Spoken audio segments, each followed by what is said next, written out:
are literally shaping the planet. Purpose is the only pathway to a regenerative future. We have a choice to stay with the status quo or to change. What is the point of trying to be just resilient when we can actually innovate?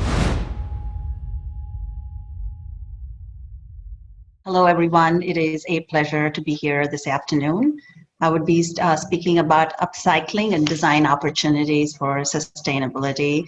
But before I move on to that, I just wanted to offer up a quick introduction about myself and my background. My name is Kavitha Marudadu. I'm an associate principal at DMAC Architecture.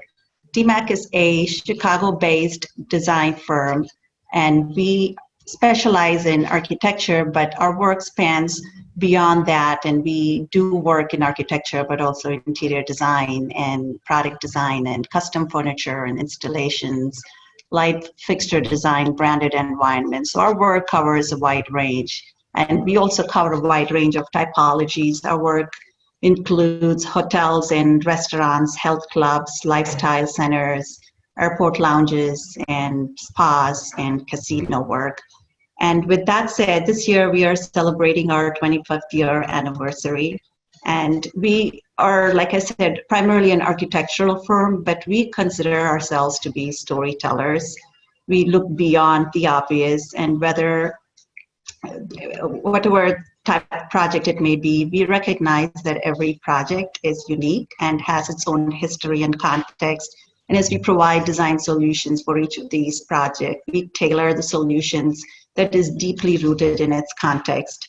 And as you can see, these are photographs of our design studio. We consider our studio to be a test lab for ideas. We are a very hands-on firm. We create models and full-scale mock-ups by testing ideas. And as we draw lines, we're not just drawing lines on paper. We are thinking about how a user would experience the space and whether the design evokes an emotional response. And this is incredibly important to the work that we do. And I hope that the presentation that I would like to share today conveys that attitude in the designs that we do. So moving on to the topic of upcycling itself, to truly understand what upcycling is, it is important to understand what it is not. Upcycling is not recycling. They are two distinct concepts. To expand on that a little bit, recycling is a process in which waste is converted to raw material that is used to make a product. For instance, plastic gets recycled to plastic, or paper gets recycled to paper, simplistically speaking. And this image that we see here, we recognize what it is. It is a plain old bubble wrap. And it is used heavily in packaging. And once it's used and we are done with popping the air bubbles, we get to throw it in the recycling bin, hopefully. And it gets picked up from there, taken to a recycling plant where it gets converted into bubble wrap again, which gets utilized for packaging. So that really, in essence, is recycling. Upcycling, on the other hand, is transforming that waste into a valuable object that has a higher value than what the original product itself is. What you see here is not bubble wrap. It is actually beadwork on a Chanel designer wear. But it might as well be bubble wrap, or it might as well, the bubble wrap might find itself into a different use where the process of upcycling is a process that keeps on giving. There's another term that we use in the same context, and that term is reusing, which really is the idea of lengthening the life of a material. This is a product we mocked up here at our office where we took bubble wrap and used it as a formwork to cast concrete wall panels. So while we used the bubble wrap for a different purpose, we lengthened the life of that material and used it for a purpose that was not just for packaging. So these are all concepts, and they all have the same goals, whether it's recycling or reusing or upcycling. Really, the goal is to reduce waste from going into landfill. But today, sorry, I'm going back. Today, we're talking about upcycling, which is reimagining uses for existing products. And as I go through these concepts, I would like to show or share with you some of the projects that we have successfully implemented. Some of these projects are small-scale design installations, whereas the others are massive multi-million-dollar square foot projects. The first one, upcycling, is transforming an existing product that reveals itself after assuming its new function. Almost always, once we take a product and upcycle to something different, the original product has retained the shape, and you can still find the traces of that in the finished product. This is an example of an installation we did in a wine bar that we designed in Washington, D.C. We designed a two-story building adjacent to a historic building that houses the Four Seasons Hotel. This is in Georgetown. We created this two-story volume adjacent to the old building, and we exposed the carcass of the old building, and that is what you see in this masonry brickwork. And within that two-story volume, we created an atrium space. And in that atrium space, we have an installation that's suspended from the ceiling. It attempts to connect it to its context. The story that we chose to tell here was the story of a wine barrel. This is a wine bar, and we chose to tell the story of a wine barrel. We repurposed an old wine barrel into this installation. And you see here you see the footprint of the wine barrel is still intact, and we have exploded the wine barrel through used a freeze frame portrait to capture that exploded wine barrel at a certain moment, and we created this installation that is suspended from the ceiling. We have a small video here that I would like to share that tries to convey or demonstrate the process of design that I will play for you shortly. And this is where we use the freeze frame portrait of the exploding wine barrel and organize the staves into an arrangement that can be suspended from the ceiling. The staves are about 30 inches tall. And this is just a graphical representation that conveys the idea of what we ended up doing with the wine barrel.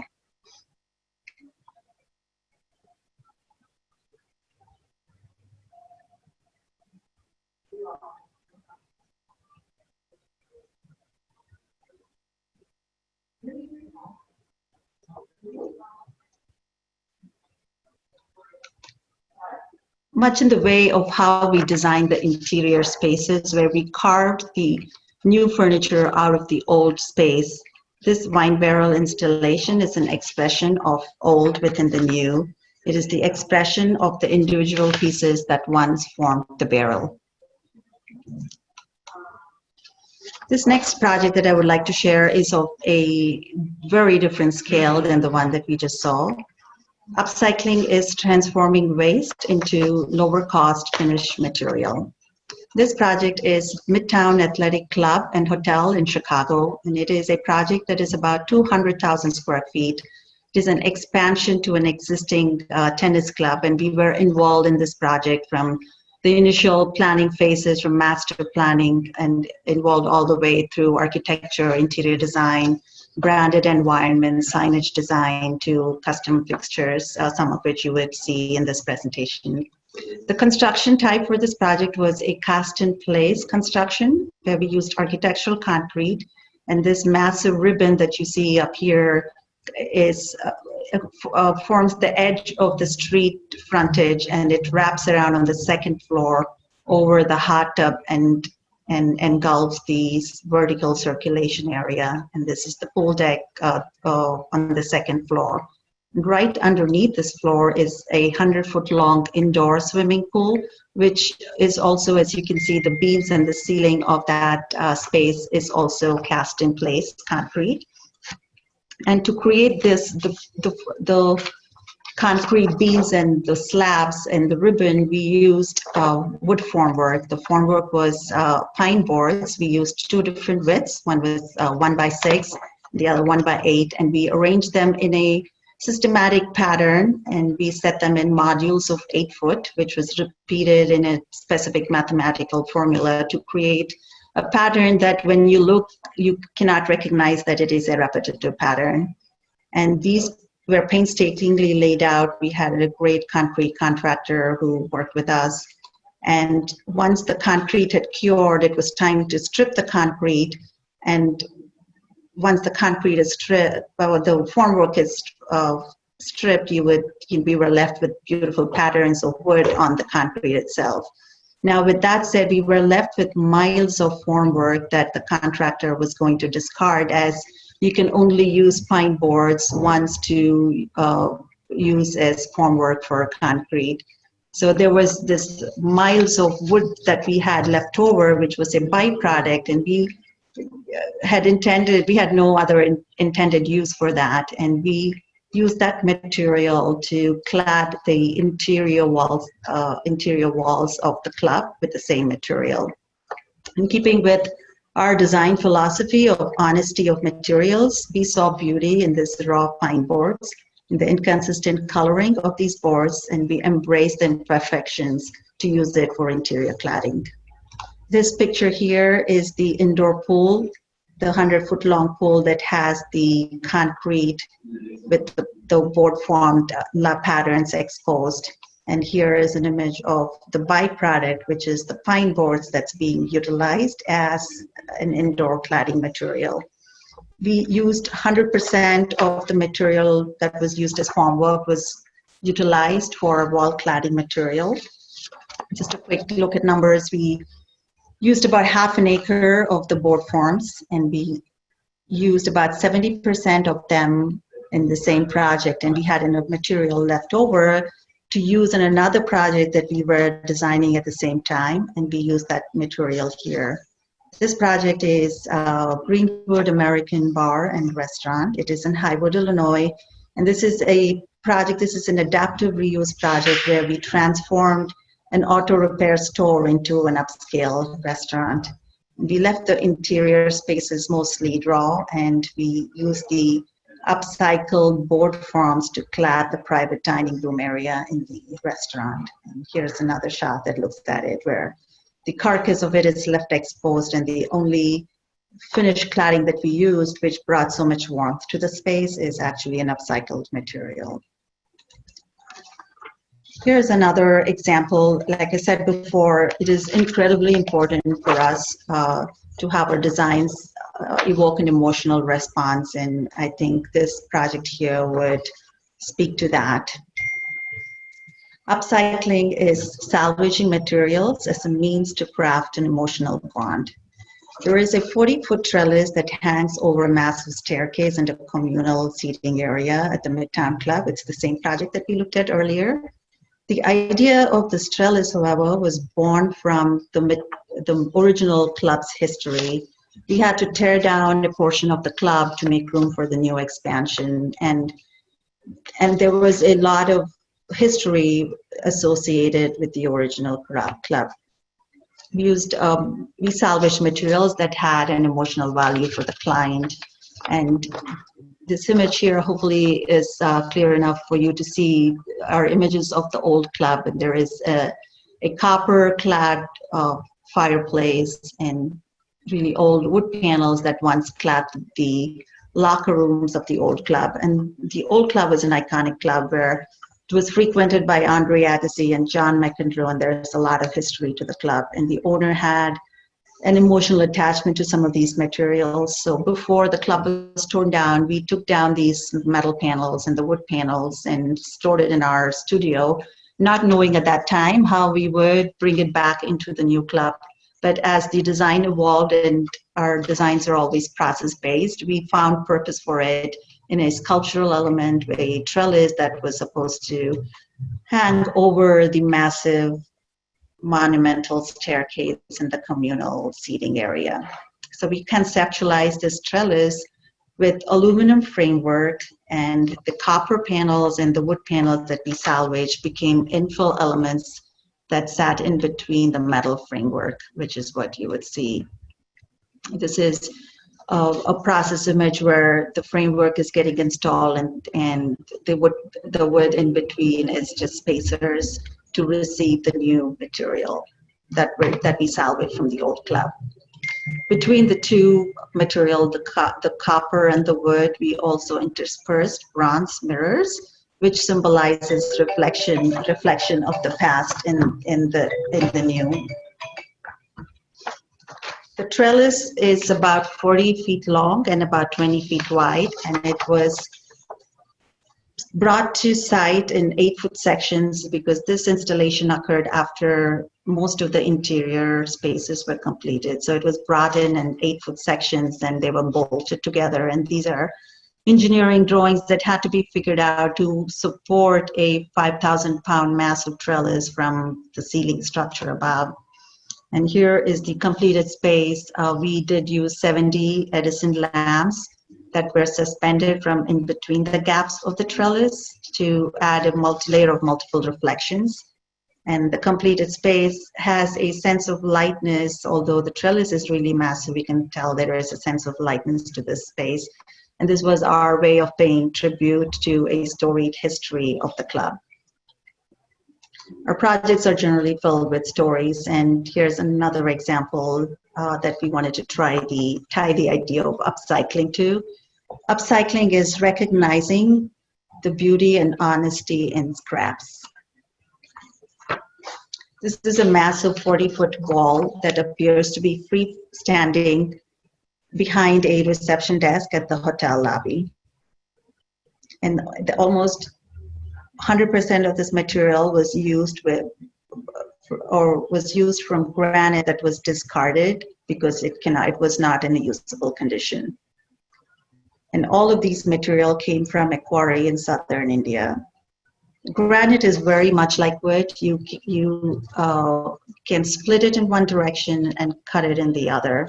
And when granite is quarried out of the mountains, it is usually split off the face of the mountain, and almost always the split face is discarded because what they need the granite for is slabs of granite that is polished and honed, that really the blemished face is never used. And we saw beauty in the blemishes and in the split face. We saw beauty in the unprocessed aesthetic of these granite massive panels, that we chose to use that to clad the backdrop wall of the Midtown Hotel. This was a massive undertaking, picking the right stone from the quarry to cutting them in size and transporting them, and engineering a support system to hold these panels that it appears to float in the space. And as you can see, these panels, the white boards here are the footprints of the panels. And panels came in varying sizes. We did not know what we were getting until it arrived on site, in terms of how thick the stone panels were. It varied in size from 2 inches to 14 inches. These panels were 9 feet tall and needed a strong support backup wall to hold it in place. And this here is the completed project, which has a timeless character to it. And almost 100% of this granite was salvaged from discarded material. Upcycling is transforming the ordinary into the extraordinary. We salvaged over 20,000 hand-cut nails from a grain elevator in Wisconsin, and we worked with an artist to weld these nails to form a crosshatch pattern. This crosshatch pattern was repeated multiple times to create a massive frame that we used to clad a centerpiece of a sushi and robotic grill that we designed in Chicago. This is another view of the same space.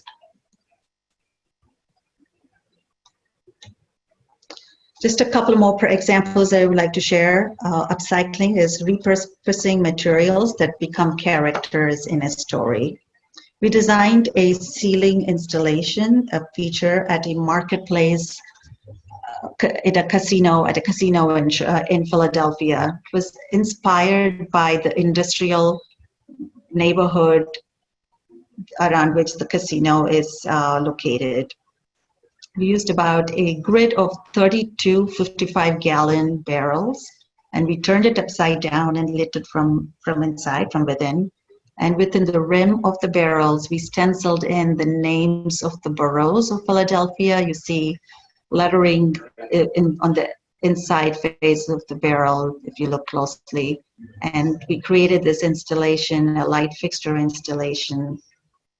And surrounding the grid of the barrels is a screen of metal mesh, which has the abstracted map of Philadelphia imprinted on it to create a centerpiece, a conversational piece in the middle of the marketplace. Within the same marketplace, in this pizza venue, we used about 800 or so mason jars and backlit them to create a backdrop wall of this pizza joint. And the inspiration really came from a restaurant in Philadelphia where they stored the pizza doughs in mason jars, and we used that idea and abstracted it to create a backdrop wall that has a contextual attachment to another location in Philadelphia. So with that, these are some of the examples, and we all know what the benefits of recycling and upcycling and reusing is, but to touch on it real quick, the environmental benefits of saving materials from landfill is really a main goal for upcycling, other than the fact that we would be using less of natural resources. From a social and economic standpoint, celebrating the craftsmanship is really important, and also supporting local industry, local artists who are responsible for providing installations like such, and also manufacturing at reduced cost. And lastly, the personal benefit, as you can see, is because you care for the environment, and also that it encourages creativity and innovation. I'd like to leave you all today with one thought, that upcycling is really the art, is art of looking sideways, seeing sideways, thinking backwards and forwards and upside down to creatively bring purpose to materials that is no longer needed. So with that, I am happy to take any questions that anybody may have.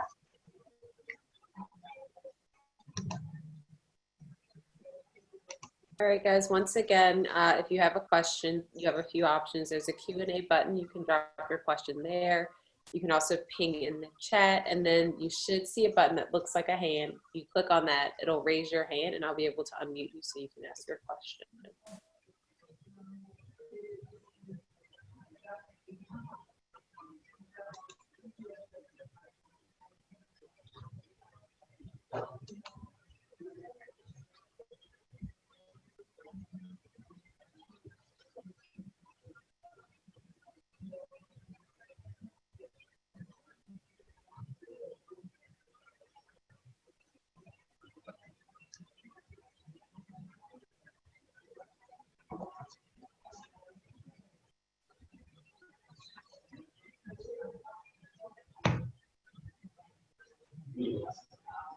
All right, and it looks like we don't really have any questions right now, which is fine. Oh, we got one. There we go. Okay, so this is from Ryan Cummings. Are there effective methods to extend the life of these materials even further? For example, can the pine boards from the framework be reused down the road based on the way they were installed and sealed? Well, yes, we did consider, the moment that Midtown was under construction, we had other concrete, cast in place concrete that we were looking to do. And the use of the pine boards, while it can be used to a maximum of 2 times, and the second time being the quality of the patterning on the concrete would no longer be the same. The contractor would not guarantee the same level of quality for the formwork as it would have the very first time that it was used. So we thought that there was better purpose for the use of the pine boards as a cladding material that really had zero cost for the cost of materials, because it really was a byproduct of another process. Besides, it would have cost the project or the contractors, much more in terms of use of resources to transport the material from the location where the boards were already in place. Most of the all of the boards were already on site. To have transported it to a different location, there was other added resource utilization that we did not have to go through because we used it within the same location. Thank you. Mm-hmm. I think see if we have one more.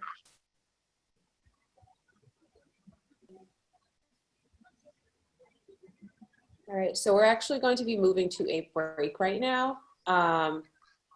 Give everyone time to get up, stretch your legs, see what other programming we have that you might want to dip into. So we're going to be gone for the next 15 or so minutes. So we'll be back with programming on this channel and all of our other channels at 4:30.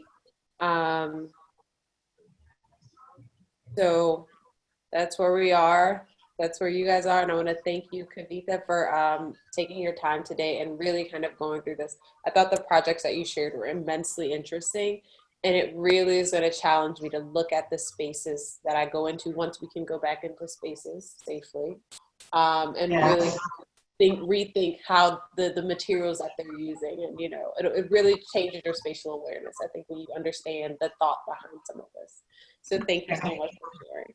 Great. Thank you for having me. It's a pleasure.